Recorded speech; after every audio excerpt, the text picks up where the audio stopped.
Uy, may bantay dito. Minsan ko lang sabi na. Di na lang wala nag-ano. Hinahuli pa din. Wow, hinahuli pa din.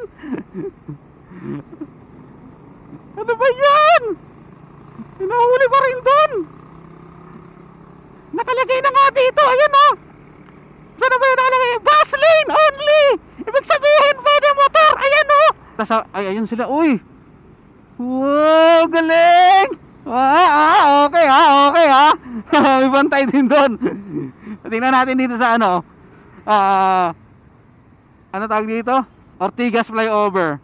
So may bantay sa Kamuning flyover, may bantay sa Santolan flyover. Tingnan naman natin dito sa Kamuning flyover. Kamuning, ano ba yan? Ortigas flyover kung may bantay.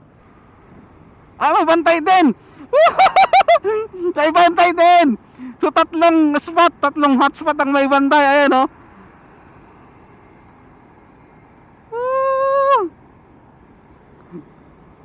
May bantay din dito. Sa tatlong hotspot ang may bantay sila.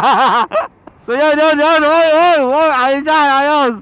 First time ko makita sila na tatlong hotspot may bantay.